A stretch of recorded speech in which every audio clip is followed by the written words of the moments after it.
রূপারে পাগলাটে কাণ্ড কারখানা দেখে বাদানের মনের গহীনে এক প্রতস্থ দোটানা সৃষ্টি হলো। মেয়েটাকে চটকানো কিংবা তার অমিল অনুভূতি পরশ পাওয়া এ যেন এক নতুন খেলা। কিন্তু কাঁদতে কাঁদতে রূপার পরশা চেহারাটা একদম রক্তিম রূপ ধারণ করেছে। শ্বাস আটকে আসার উপক্রম। বিষয়টা উপলব্ধি করতে বাদান নিজের দুই ছড়া তালুতে এই আষ্টরসের নরম গাল দুটো আলতো করে চেপে ধরে রূপা। রূপার মুখটা নিজের সমান্তরালে নিয়ে এলো, গভীর চোখে তাকায় চোখ রেখে। সুরটা এক ধাপ কোমল করে বলল, আরে স্টপ, কাতে কাতে কি পুরো প্রাসাদ বাসিয়ে দেবে নাকি? কিন্তু এতক্ষণ রাজভাঙ্গা অভিমান আর তীব্র মনস্তাপ রূপা হুঁশ জ্ঞান হরণ হয়ে নিয়েছে। এই পুরুষের প্রতিটি উচ্চারণ এখন তার কানে বিষাক্ত চুরির কলার মতন বিচ্ছে। কোনো কিছু না ভেবে নিজের সর্বশক্তি দিয়ে বাদনের খালি বুকে এক সজোরে ধাক্কা বসিয়ে দিল রূপা। আচমকা ধাক্কা সামলাতে না পেরে কয়েক পাশ পেছনে সরে গেল বাদর। রক্ত জমার মতন লাল হয়ে ওঠা দুটো চোখ বাদনের চেহারা গেঁথে দিয়ে রুদ্ধ হয়ে আসা গলায় রূপা বলল, তো তুই একটা মেহমান, পরম মিথুক। মুহূর্তের মধ্যে বাদনের দুটো হাতের মুঠো শক্ত হয়ে এলো, হাতের রগগুলো বেশি উঠল স্পষ্ট। মেয়েটার গায়ে জ্বালা ধারানো রাগ চড়াতে গিয়ে এখন নিজের ভেতরে অগ্নিঘিরিটা উস্কে উঠেছে। তবে অত্যন্ত সূক্ষ্ম দক্ষতায় নিজের সে উত্তাপ চেপে নিল সে। চেহারার সব কঠিন্য দূর করে এক ভিন্ন ছন্দে সুর তুলে বাদন বলল, আচ্ছা, তুই পিসিকে খুন করতে চাস তাই তো? রূপা কণ্ঠ থেকে হাহাকার তীব্র এক আক্রোশ চলে গেল। হ্যাঁ, আগে ওকে খুন করব, তারপর তোকে করব। বাঁধন এক মুহূর্ত স্থির দাঁড়িয়ে রইল, তারপর চেহারার কোণে ভাঙ্গা না ধরে অত্যন্ত স্বচ্ছন্দ ভঙ্গিতে বলল, ওকে ফাইন, আমি পেশিয়াকে নিয়ে আসছি দাঁড়া। বলে বাঁধনের ট্রাউজারের পকেট থেকে ফোনটা বের করে সরাসরি একটা নম্বরে ডায়াল করে কানে দিল। অপর প্রান্তে রিসিভ হতে খুব সংক্ষেপে আদেশের সুর ফুটিয়ে হলো, ব্রিং দ্যাম হিয়ার ফার্স্ট। ফোনটা রেখে দেওয়ার অল্প কিছুক্ষণের মধ্যে সে শান্ত পরিবেশে স্তব্ধতা ভেঙে কয়েকজন গার্ড মুবিনকে টেনে হিস্ট্রে নিয়ে এলো। বাদনের ঠিক মুখোমুখি এনে মুবিনকে জোরপূর্বক হাঁটু ঘেরে বসিয়ে দেওয়া হলো। ঘটনা আকস্মিকতার রূপা পুরোপুরি দিশেহারা। বাদন আসলে কি খেলা খেলছে তার মাথায় কিছু ঢুকছে না। বাদন এক পলকের জন্য রূপার বিভ্রান্ত চেহারার দিকে নিজের গাঢ় দৃষ্টি ফেলালো। পরক্ষণে সেখান থেকে চোখ সরিয়ে হাঁটু ঘেরে থাকা মুবিনের মুখোমুখি দাঁড়িয়ে একদম থমথমে কণ্ঠে বলল, আচ্ছা, ইথান পিসিয়াকে? মাথা নিচু করে নিচু গলায় জবাব দিল মুবিন, খ্রিস্টান বংশীয় মাফিয়া ডন ইথান রিচার্ডসনের মেয়ে। বাদনের চোখ দুটো কিছুটা ছোট করে থমথমে সুরে তুলে বলল, তুই কি এখন ইথান পিসিয়াকে দেখতে পাচ্ছিস? দ্রুত হ্যাঁ সূচক মাথা নাড়ালো মুবিন। রূপার দৃষ্টিতে ফুটে উঠল এক তীব্র বিস্ময় আর কৌতূহল। কই, সে নিজে তো আশেপাশে কোনো প্রেসিয়াকে দেখতে পাচ্ছে না, তবে মুবিন কোথায় দেখতে পেল তাকে? দুই হাত ট্রাউজারের পকেটে পুরে মুবিনের দিকে ঝুঁকে পড়ে, ঠোঁটে এক পালি বাঁকা হাসি ফুটিয়ে বাদন বলল, আচ্ছা, কোথায় দেখতে পাচ্ছিস? আমাকে একটু দেখাতো। মুহূর্তের মধ্যে নিজের কাঁপতে থাকা তর্জনী সোজা তুলে রূপার দিকে ইশারা করল মুবিন। যেন তীব্র কারেন্টের শখ খেল রূপা। বুকটা ধক করে উঠল তার। এই লোকটা তার দিকে আঙ্গুল তুলছে কেন? বাদন গম্ভীর গলায় প্রশ্ন তুলল, কিন্তু আমরা তো ওকে রূপা নামে চিনি, তবে সে ইথান বেশিয়া কিভাবে হয়? মোবিন রুদ্ধ শ্বাসে কেঁপে উঠে বলল, ও রূপা নয়, ও কানাডা ইথান রিসার্চনের মেয়ে ইথান পিসিয়া। এটাই আসল সত্য। কথাটা কানে পৌঁছানো মাত্র রূপার মাথাটা তীব্রভাবে চক্কর দিয়ে উঠল। এক লমায় মনে হলো পায়ের তলা মিশ্রণ মেঝেটা যেন শূন্যে বিলীন হয়ে গেছে। বাদনে এক চুলো বিচলিত না হয়ে বরফ শীতল কণ্ঠে বলল, আচ্ছা, কিভাবে প্রমাণ করবি এটা সত্য? মুবিন বিষগ্ন চোখে নিচের দিকে তাকিয়ে বলে উঠল, সত্যটা আমি নিজে জানি। আজ থেকে প্রায় 19 বছর আগে রূপাকে হাসপাতাল থেকে চুরি করে মারুফ হোসেন। আমি সেই দৃশ্যটা সিসিটিভি ফুটেজে স্পষ্ট দেখতে পাই। পরবর্তীতে আমি মারুফ হোসেনের স্ত্রী রজনীর নাম্বারে কল দিয়ে সম্পূর্ণ বিষয়টা বিস্তারিত বলে, কিন্তু তিনি পুলিশে না গিয়ে আমাকে উল্টো এক অদ্ভুত প্রস্তাব দেন। তিনি বলেন, এই মেয়েটাকে যদি বড় করা হয় তবে এর নামের সম্পত্তির সই নিয়ে আমরা তিনজনে অর্ধেকের করে ভাগ করে নেব। লোভের বশে আমিও রাজি হয়ে যাই। এরপর রজনীর সাথে যোগাযোগ রাখতে রাখতে আমাদের মধ্যে প্রেমের সম্পর্ক গড়ে ওঠে। এক পর্যায়ে রজনী মারুফকে ডিভোর্স দিয়ে রূপাকে নিজের কাছে নিয়ে চলে যায়। আমি তখন কানাডায় ছিলাম, আর তাছাড়া আমার নিজের স্ত্রীর সন্তানও আছে।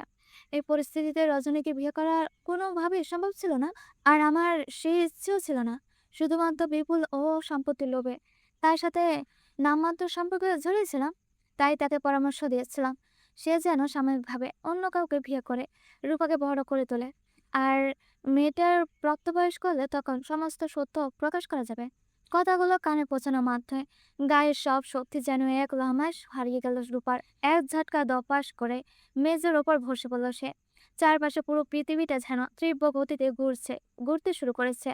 রজনী যে তার আসল জন্মদাত্রী মা নয়, এই সত্যটা সে আগে জানতো, কিন্তু তার শরীরে বইছে এক অচেনা ভিনদেশীর রক্ত। সে বাংলাদেশের মাটির মেয়ে নয়। এই অপ্রিয় সত্য যেন তার চেতনাকে পুরোপুরি অসাড় করে দিল। মুমিন আরো কত অসগ্ন কথা বলে চলল, সব নিস্তব্ধ হয়ে চলল রূপা। কয়েক মুহূর্তের পর বাঁধনের পাশে দাঁড়িয়ে থাকা এক ঘাটের দিকে চোখের ইশারা করতে সে অনুগত ভঙ্গিতে মাথা নেড়ে দ্রুত ঘরে প্রবেশ করল। পরক্ষণে একটা ল্যাপটপ এনে রূপার ঠিক মুখোমুখি রেখে স্ক্রিনটা অন করল। ল্যাপটপের পর্দায় ফুটে উঠল একটা ভিডিও ক্লিপ। ভিডিওতে মারুফ হোসেনের স্পষ্ট দেখা যাচ্ছে। সেদিনের সেই সাক্ষাৎকারে রূপার পরিচয় নিয়ে মারুফ হোসেন যা যা পাশ করেছিলেন তার প্রতিটি শব্দ রূপার কানে ভিড়েতে লাগলো। ল্যাপটপের স্ক্রিনের দিকে তাকিয়ে দেখতে দেখতে রূপার চোখ দুটো নোনা ঝলে ঝাপসা হয়ে এলো। তার আপন বলতে এ ধারাতলে কেউ বেছে নেই। তার জন্মদাতা মা বাবা বহু আগে ওপারে পাড়িয়ে জমিয়েছে, অর্থাৎ নিখোঁজ সত্যিটা হলো সে সত্যি এক সহায়হীন এতিম। বুকের ভেতর চেপে রাখা নিঃশ্বাস আটকে এসে দু হাতে মুখে রেখে তীব্র হাহাকার কেঁদে উঠল রূপা। দপ্পাস করে মেঝের ওপর বসে কান্নাকাটি করে রূপা ঠিক কাছাকাছি এগিয়ে এলো বাঁধন। তার চেহারা এক প্রকার স্পষ্ট বিরক্তির ছাপ, কিছুটা তিক্ত মিশিয়ে হলো। তুই কি এই প্যান প্যান কান্না ছাড়া আর কিছুই পারিস না? সামান্য কোনো কিছু ঘটলে ছাগলের মতন প্যাঁ প্যাঁ প্যাঁ প্যাঁ করে কাঁদতে বসে যাস। ডিসকাস্টিং। নোনা ঝালে ঝাপসা হয়ে আসা চোখ দুটো তুলে বাঁধনে আপদ মস্ত চাইল রূপা। তখনই তার চোখ গিয়ে আটকে গেল বাঁধনের উন্মুক্ত ছাতিটার উপর, যেখানে কৃষ্ণ ভন্যে কালিতে স্পষ্ট ফুটে আছে সে নামটা, প্রিসিয়া। যে প্রিসিয়া নাম দেখিয়ে সে এতক্ষণ ঈর্ষা আর অভিমানে দগ্ধ হচ্ছিল, সে প্রিসিয়া তো আর অন্য কেউ নয়, সে তো নিজে। বাঁধনের এতদিন ধরে রূপার সে আসল সত্তা, সেই ধুলো ছাপা পড়ে থাকা সত্যটাকে নিজের শরীরে ধারণ করে ঘুরে বেড়াচ্ছিল। ভাবনা তার মাথায় আসছে মাত্র এক অচেনা আবেগে তড়িঘড়ি করে উঠে দাঁড়ালো রূপা। দে এলো বাঁধনের মুখোমুখি। নিজের সমস্ত শক্তি দিয়ে লোকটার শক্ত বুকে এলো পাথারিক আঘাত করতে করতে রুদ্ধ সরে বলল, আপনি এত কিছু জানতেন, তবুও আমাকে কেন এতদিন আধারে রাখলেন? কেন আগে কিছু বলেননি? বাধা নিজের জায়গা অবিচল থেকে দুটো হাত প্রসারিত করে রূপাকে আটকানোর চেষ্টা চালালো। ঠোঁটের কোণে সামান্য রাশ ভারী ভাব ফুলিয়ে বলল, হ্যাঁ থাম। রোবট পেয়েছিস নাকি আমাকে, যে যখন খুশি এসে কিল ঘুষি বসিয়ে দেবি? হার ভাই দাওয়ে, আমি সঠিক মুহূর্তের অপেক্ষায় ছিলাম, কারণ কিছু জটিল সত্য পুরোপুরি পরিষ্কার না করে হুট করে সামনে আনা যায় না। আজ সে সঠিক সময় এসেছে, আর আমি প্রমাণ সহ তোর আসল পরিচয় তুলে ধরেছি। বাহাদুরের শেষ দগ্ধ বুকে আর কোনো আঘাত করার শক্তির উপর রইল না। দুই বাহু দিয়ে কঠিন সেই পুরুষটিকে শক্ত করে জড়িয়ে ধরে তার বুকের মুখ গুঁজে দিল সে। অজর দ্বারা চোখের জল বিসর্জন দিতে দিতে রূপা ক্ষোভে আর বেদনায় আক্ষেপ প্রকাশ করে বলল, আমি নিখাত একেতে, আমার মা বাবা বলে এ ধারায় কেউ নেই, আমি সত্যি এতে। বাদনের সান্ত্বনার বাণী শোনালো না। শান্ত নিশ্চুপ হয়ে দাঁড়িয়ে রইল সে। কাঁদুক মেয়েটা। বুকের গহীনে জমানো পলিমাটিগুলো নোনার জলে ধুয়ে ধুয়ে মনটা একটু হালকা হোক। আশেপাশে তখনও সব সহস্র গার্ডরা নিস্তব্ধ হয়ে দাঁড়িয়ে আছে, আর তাদের সবার উপস্থিতিতে এই আষ্টদর্শী বাদনকে আঁকড়ে ধরে হাহাকার করে কেঁদে চলেছে। বাদনের চোখে সূক্ষ্ম ইশারা গার্ডদের দিকে নির্দেশ পাঠালো। আদেশের ভাষা বুঝতে নেওয়ার সাথে সাথে গার্ডরা মেজের ওপর পড়ে থাকা মবিনকে সেখান থেকে টেনে হিঁচড়ে সরিয়ে নিয়ে গেল। কয়েক মুহূর্ত পার হতে রূপা স্তব্ধ মস্তিষ্কে যেন এক অচেনা আশঙ্কা বিদ্যুৎ চমকে উঠল। সম্পূর্ণ ভিডিওটা একটা ভাবনা এসে তার রক্তচাপ যেন এক লমা বাড়িয়ে দিল। সে খ্রিস্টান আর বাদন খাঁটি মুসলিম। ভাবনা তার মাথা আসা মাত্রই এক তীব্র আতঙ্কে বাদনের বুক থেকে সিটকে পেছনে সরিয়ে এলো সে। ভয়ে সারা শরীর রি রি করে কেঁপে উঠল তার। নোনা জলে ঝাপসা হয়ে আসা চোখ দুটো স্বামী ঘাড় চেয়ারের ওপর রেখে ভেতরে অজানা এক আতঙ্কে শিউরে উঠল রূপা। তার মনে হাজারটা প্রশ্ন ধানা বেঁধেছে। এই ধর্মাচরণে পারাকের জন্য বাদন তাকে চিরতরে পর করে দেবে না তো? সামনে দাঁড়িয়ে থাকা আষ্টদর্শীর এই ভয়ার্থ অস্থির ভাব ভঙ্গি বাদনের তীক্ষ্ণ চোখ দুটো এড়াতে পারল না। সে কৌতূহল নিয়ে দুটো ভ্রু সামান্য উঠছে, অন্তত স্বাচ্ছন্দ্যে বলল, কি হয়েছে? গলার স্বর জড়িয়ে এলো রূপার। শুকনো নালি দিয়ে কোনো মতে কাঁপতে কাঁপতে উচ্চারণ করলো, আমি খ্রিস্টান। বাদনের চেহারা বিন্দুমাত্র অস্থিরতা চাপ দেখা গেল না। সে একদম স্বাভাবিক ও থমথমে সুরে তুলে বলল, তো? রূপার চোখে ফুটে উঠল এক রাশ ব্যাকুলতা আর হারানো ভয়। কাবা ঠোঁটে প্রশ্ন ছুড়ে দিল, আপনি আপনি আমাকে ছেড়ে দেবেন না তো?" এক হাত কোমরে রেখে অন্য হাত দিয়ে কপালটা শক্ত করে চেপে ধরল বাদন। এ কোনো গাধার প্রেমে পড়ল সে? এ তো মহামুখ গাধার চাইতো এক ধাপ এগিয়ে, যার জন্য সে নিজের ক্যারিয়ার, স্বদেশের বিশাল চাকরি সব পেছনে ফেলে সুদূরে কানাডা ছুটে এলো। আর এই মেয়ে কিনা ভেবে বসে আছে সে তাকে ছেড়ে দেবে। বুকের ভেতর থেকে কয়েকটা দীর্ঘশ্বাস টেনে নিয়ে বিরক্তি আর স্নেহ এক অদ্ভুত মিশ্রণের উপরের দিকে ছেয়ে বলল, বিশ্বাস কর মাপের বাচ্চা, আমি যদি আগে থেকে জানতাম এই পৃথিবীতে এসে তোর মতন এক গাধার পাল্লা পড়তে হবে, তবে ভুলেও এই মুহূর্তে আসতাম না। কথাটা শোনা মাত্রই অভিমান আর রাগে পুলকোটা হয়ে গেল অষ্টাদশী দুটো গাল। ঠোঁট দুটো উল্টে এক অদ্ভুত ভঙ্গিতে পুরুষটার দিকে ছেড়ে রইল সে। মেয়েটার গাল ফোলানো সেই কচি মুখশ্রী দেখে এবার আর নিজের হাসির রাগ টেনে রাখতে পারল না ভাদন। থামথামে ভাবটা উবে গিয়ে পিক করে হেসে বলল সে। রূপার মুগ্ধ ও বিস্মৃত দৃষ্টি চেয়ে রইল স্বামীর পানে। এই কঠোর গম্ভীর পুরুষের মুখে এমন অমিল হাসি যেন বড্ড বেমানার। এরকম মিষ্টি আর খিলখিল করা হাসি জীবনে কোনোদিন এই মানবটার মুখে সে দেখেনি। কাউকে হাসলে যে এতটা দেবদূতের মতন সুন্দর লাগতে পারে তার রূপের কল্পনারও বাইরে ছিল। মুহূর্তের মধ্যে চোখ ফিরিয়ে নেওয়ার অসম্ভব হয়ে পড়ল তার জন্য। মনে হতে লাগলো জীবনের সব শোক কষ্ট আর আক্ষেপ যেন পুরুষটি এই এক সিলতে হাসে উত্তাপে নিমিশে দুই মুছে সাফ হয়ে যাবে। ধীরে পায়ে এগিয়ে এসে আশুতোষের দুটো গাল নিজের উষ্ণ হাত দুটো রাখলো বাঁধা। হাতের বুড়ো আঙ্গুল দুটো দিয়ে রূপার ভিজে যাওয়া চোখের জল আলতো করে মুছে দিতে দিতে স্নিগ্ধ স্বরে বললাম, ছেড়ে দেওয়ার ইচ্ছে থাকলে, যে মুহূর্তে জানতে পেরেছি আমি একটা খ্রিস্টান মেয়েকে মনে সঁপিয়ে দিয়েছি, তাকে বিয়ে করেছি, তাহলে তখনই ছেড়ে দিতাম, বুঝছিস? তাই একটা কথা খুব ভালো করে মাথায় গেঁথে নে, এই ভাদন খাঁচা যতক্ষণ শেষ নিঃশ্বাসটুকু বাঁধে সেই কোনোদিন তোকে নিজের দিকে আলাদা হতে দেবে না। চল চল চোখে বাঁধনের দিকে চেয়ে রূপার সকাতরে বলল, সত্যি বলছেন তো আপনি? বাঁধন এক মুহূর্ত নীরব থেকে খুব শান্ত গলায় বলল, হুম। আর কিছু ভাবার মতো মানসিক অবস্থা তখন রূপার ছিল না। ব্যাকুল হয়ে আবার বাঁধনকে শক্ত করে নিজের আবেশে জড়িয়ে ধরল। কয়েক মুহূর্তে নিজম নীরবতা নেমে এলো চারপাশে। হঠাৎ রূপার রুদ্র মস্তিষ্কে আগের একটা কথা বিদ্যুৎ চমকের মতন খেলে গেল। বাঁধনের স্যারকে ছেড়ে দিয়েছে, তাও ইতান পিসির জন্য, অর্থাৎ শুধুমাত্র তার জন্য। চকিতে মাথা তুলে বাঁধনের মুখের পানে চোখ রেখে বিস্ময়ে রূপা বলল, আপনি চাকরি ছেড়েছেন কেন? বাঁধনের এক নিমিষে রূপার কোমরটা আঁকড়ে ধরে একদম নিজের শরীরের সাথে লেপ্টে নিল। আষ্টদেশে সুবাস মাখা ঠোঁটের দিকে সামান্য দূরত্ব নিজের ঠোঁট দুটো রেখে আবেশে ঝরানো মৃদু সুরে ফিসফিস করে বলল, আপনাকে এবার তীব্র নেশায়। এক অচেনা গভীর শিহরণে থরথর করে কেঁপে উঠল রূপা। অসীম বিস্ময় মাখানো দৃষ্টিতে বাঁধনের দিকে চেয়ে রইল সে। পরক্ষণে কৌতূহল সামলাতে না পেরে আবারও বলল, তাহলে সিগারেট খাওয়ার কারণ? একদম কাছাকাছি থেকে তপ্ত নিঃশ্বাস ফেলে ভাদন জবাবে দিলাম, সেটার কারণও আপনি? দুই বুয়া আশ্চর্য হয়ে খানিকটা উঁচুতে উঠে গেল রূপার। লোকটার এমন উস্কানিমূলক কথার আসল মানে রূপা কিছুতে ধরে উঠতে পারছে না। সে আবারও প্রশ্ন ছুড়ে দিল, তাহলে হঠাৎ এমন রক্তক্ষয়ী গুন্ডাগিরির কারণ? ডান হাত দিয়ে এই রূপসী নাকটা আলতা করে টিপে দিয়ে রহস্যময় হেসে বাদন বলল, সেটাও আপনি? এক ঝটকায় মেজাজটা চড়ে গেল রূপার। ক্ষোভের জ্বালায় বাদনকে ধাক্কা দিয়ে কয়েক পা পিছিয়ে এলো সে।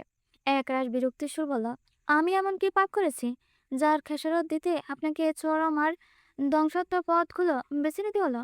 বাদনের হাতের রগগুলো হালকা ডলে নিয়ে প্রথমে ডান হাতটা একটা আলতো ঝাঁকানি দিল, পরপর ওই বাঁ হাতটা একইভাবে বিছিয়ে নিল। তারপর ধীর ও স্থির পদে রূপার দিকে এগাতে এগাতে বলল, একটা আস্থা মানুষকে নিঃশব্দে পাপাল করে ছেড়েছেন আপনি। হয়তো এটাই আপনার জীবনে সবচেয়ে বড় পাপ। আশঙ্কায় ক্রমাগত পেছনের পানে পা বাড়াতে বাড়াতে রূপা রুদ্ধস্বরে বলল, একদম পাজলামি করবেন না, আমি কাউকে পাগল টাগল করিনি, বুঝলে? ঠোঁটের কোণে এক ছিলতে রহস্য বাঁকা হাসি ফুটিয়ে ভাদন শুধালা, তাই? পিছাতে পিছাতে এক ঘে সুরে উত্তরে দিল রূপা, হুম। কিন্তু অনবরত পিছাতে পিছাতে রূপা একদম সুইমিং পুল ধার ঘেঁষে সে দাঁড়িয়েছে, তা তার নিজেও খেয়াল ছিল না। হঠাৎ পরের পাটা ফেলতে পথ শেষ, ভারসাম্য হারিয়ে সোজা সুইমিং পুলে তার কনকনে জলের দিকে উল্টে পড়ে যাওয়ার উপক্রম হতে বাদন বিদ্যুতের গতিতে সামান্য ছিটকে গেল। এক ঝটকায় শক্ত করে আঁকড়ে ধরে ফেললো রূপার হাতটা। রূপা তখন একদম শূন্যে ঝুলে থাকা অবস্থায় পড়ে যাওয়ার চরম ঝুঁকি নিয়ে টিকে আছে। বাদন শুধু মুঠোটা আলগা করে দিলে সোজা গিয়ে পড়বে হিমশীতল ফুলে। বুকের ভেতরে হৃৎপিণ্ডটা তীব্র গতিতে লাফাচ্ছে তার। ঘন ঘন বড় বড় শ্বাস নিতে লাগলো সে। বাদনের উপর থেকে রূপার সে ভয়ত আকুল চেহারার দিকে তাকিয়ে কোমল আবেশ ভরার সুরে বলল, সে আপনাকে ছাড়া বাঁচতে পারে না। আপনি দূরে সরে গেলেন তো দিশেহারা হয়ে যায়, আর তার মস্তিষ্ক কাজ করা বন্ধ করে দেয়। সমস্ত পৃথিবীতে তার কাছে একদম এলোমেলো হয়ে যায়। আপনি ছাড়া সে বড্ড অগাছাল।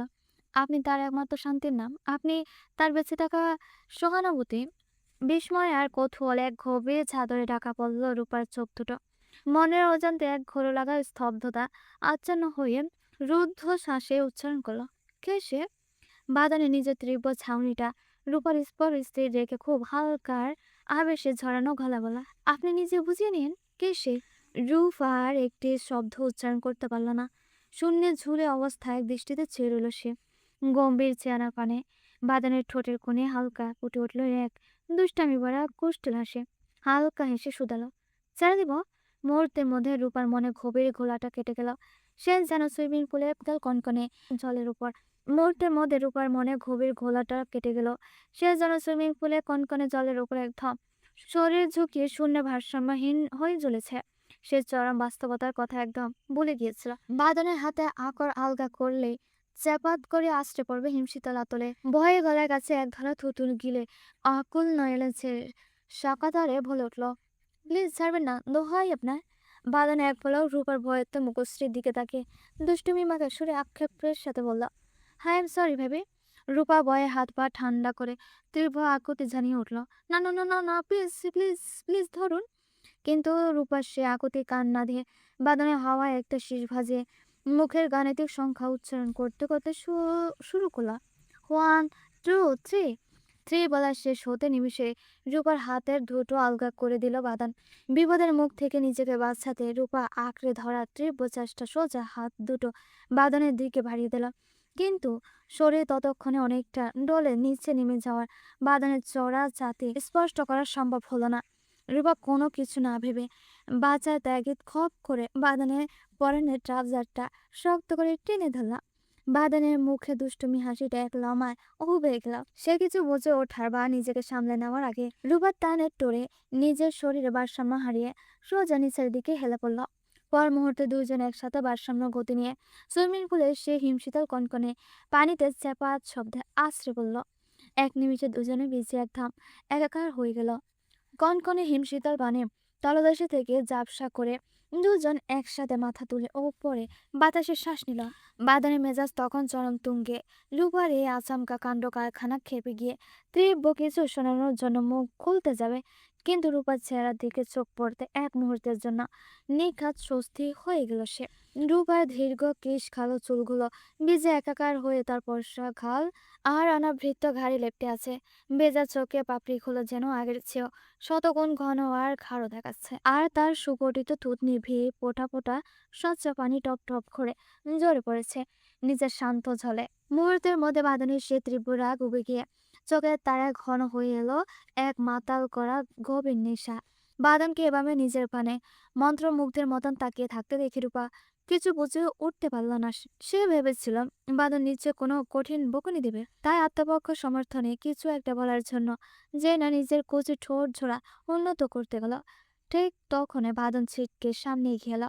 রূপার বেজে যাওয়া রেশমি চুলে ডানা হাতটা শক্ত করে ঝরিয়ে ধরে এক অনির্বাচনীয় আবেশে নিজের ঠোঁট ডুবিয়ে দিল রূপার ভেজা মিষ্টি ঠোঁটের গভীরে। পুরো ঘটনাতে এত দ্রুত আর আচমকা ঘটে গেল যে রূপা তা উপলব্ধি করার মতন ন্যূনতম সময়টুকুও মিলল না। কনকনে পানি ভাজে দাঁড়িয়ে তারা পুরো শরীর যেন এক পলকে বরফের মতন একদম নিতর ও জমে কাঠ হয়ে গেল। এই তপ্ত উন্নত পুরুষটিকে সামান্যতম ক্ষমতা বা হুঁশটুকু যেন হারিয়ে ফেলল সে। রাতের কনকনে ঠান্ডা বাতাসে নিঝুম বারান্দা নিস্তব্ধ হয়ে দাঁড়িয়েছে সীমা। হালকা বাতাস এসে তার রেশমি চুলগুলোকে আলতো করে দোলা দিয়ে যাচ্ছে। মনটা গহীনে কেমন যেন একটা অচেনা অস্থিরতা ধানা বেঁধেছে। আজকে পুরোটা দিন জুড়ে ইশতিয়াক তাকে কি পরিমাণ যে জ্বালিয়ে মেরেছে তার কোনো হিসেবে নেই। লোকটা হঠাৎ কেমন যেন ব্যাপার আর দুষ্টুমি মেতে উঠেছে। তার সাথে ইশতিয়াকের এই অস্বাভাবিক রূপ সীমা কিছুতেই বুঝে উঠতে পারছে না। শহরের ব্যস্ততা ছেড়ে লোকটা হুট করে গ্রামে কেন চলে এলো? আর এসে বা কেন? সীমাকে ঘিরে তার সব চলাকলা, আচ্ছা, এই সব কিছু কি শুধু ক্ষণিকের ঠাট্টা, নাকি এর পেছনে কোনো গভীর সত্য লুকিয়ে আছে? হাজারো অলিখিত প্রশ্নে সীমার মনকে প্রতিনিয়ত ঘিরে ধরেছে, কিন্তু কোনোটার সঠিক উত্তর মিলিয়ে উঠতে পারছে না সে। সীমা যখনই এক গভীর ভাবনার সাগরে তলিয়ে যাচ্ছিল, ঠিক তখনই পেছন থেকে এক উত্তপ্ত পুরুষালী নিঃশ্বাস এসে তার অনাবৃত ঘাড়ের ছোঁয়া দিয়ে গেল। এক তীব্র অচেনা শিহরণে সীমার পুরো শরীর মুহূর্তের জন্য শিহরে উঠল। বুকের ভেতরটা অকারণে প্রচন্ড ঝরে ধক ধক করে উঠল তার। ধীর গতিতে ঘাড় ঘুরিয়ে পেছনে তাকানোর চেষ্টা করতে রাতের সে নিঝুম নিস্তব্ধতা চুরমার করে দিয়ে এক গভীর পুরুষালী কণ্ঠ সীমার একদম কানের কাছে ফিসফিস করে সুর তুলে গেয়ে উঠল। চলে আয় মনের ওই ঠিকানায়, ভাসবো ভালো হাত ধরে, চলে আয় প্রেমেরও ইশারায়, দেব তোকে প্রেমের ভরে। এক অদ্ভুত আবেশে আবারও সিঁড়ি উঠল সীমা। চাকিতে ঘাড় ঘুরিয়ে পেছনে তাকাতে দেখলো ইশতিয়াক তার একদম ঘেঁষে দাঁড়িয়ে আছে, এতটাই কাছে যে লোকটার উত্তপ্ত নিঃশ্বাস এসে আছড়ে পড়েছে সীমার অনাবৃত ঘাড়ে। আতঙ্কে সীমা খানিকটা সরে যাওয়ার উপক্রম করতে পিছন থেকে এক ঝাটকা সীমার সরু কোমরটা শক্ত করে আঁকড়ে ধরে নিজের বুকের সাথে লেপ্টে নিল ইশতিয়াক। মুহূর্তের মধ্যে যেন থমকে গেল সীমা পুরো অস্তিত্ব। বুকের ভেতরে শ্বাসের গতি এক লাফে দ্বিগুণ হয়ে গেল। জীবনের এই প্রথম সেই ইশতিয়াকের এত ঘনিষ্ঠ স্পর্শে রাগে আর অস্বস্তি চিৎকার করে উঠল সীমা। কি হচ্ছে কি? ছাড়ুন আমাকে, এভাবে ধরছেন কেন? ইশতিয়াক আর কোনো তর্কে গেল না, একটা উত্তর দিল না। অন্তত নিপুণ হাতে আড়াল থেকে একটা তাজা সাদা গোলাপ বের করে সীমার কানের পিঠে গুজে দিল। ইশতিয়াকের আঙ্গুলে মিহি স্পর্শে ঘাড়ের ক্লাবতে এক অজানা শিহরণে চোখ দুটো আপার মনে ভুজে এলো সীমার। ঠিক তখন সীমার সংবেদনশীল কানে আলতো করে ফু দিয়ে কানের কাছে ফিসফিস করে ইশতিয়াক বলে উঠল, আর যদি না ছাড়ে? সীমা চোখ খুলে তীব্র বিরক্তি আর ব্যাকুলতা মিশিয়ে বলল, ছাড়বেন না কেন? আপনার হঠাৎ কি হয়েছে একটু বলবেন? ইশতিয়াক হালকা হেসে খুব স্বাভাবিক ভঙ্গিতে বলল, কই, আমার আবার কি হবে? আমি তো একবারে ঠিক আছি। সীমা এবার ক্ষোভে পুষে উঠে বলল, তাহলে মাঝখান থেকে আমার সাথে এসব মেকি নাটক করা মানে কি? সীমার কথা শেষ হওয়ার সুযোগ না দিয়ে এক লামা তার নরম গালে নিজের ঠোঁট ছুঁয়ে দিল ইশতিয়াক। সীমার চরম রাগে কিছু একটা শুনতে যাবে, কিন্তু তার আগে ইশতিয়াক সীমার ঘাড়ে নিজের মুখটা গভীর করে ডুবিয়ে দিয়ে আবেশ জড়ানো রুদ্র স্বরে বলে উঠল, আর আমি যদি বলি এসব কোনো নাটক নয়, এর প্রতিটি অনুভূতি নিখাত সত্যি, তাহলে? সীমার ধৈর্যের ভাত এবার পুরোপুরি চুরমার হয়ে গেল।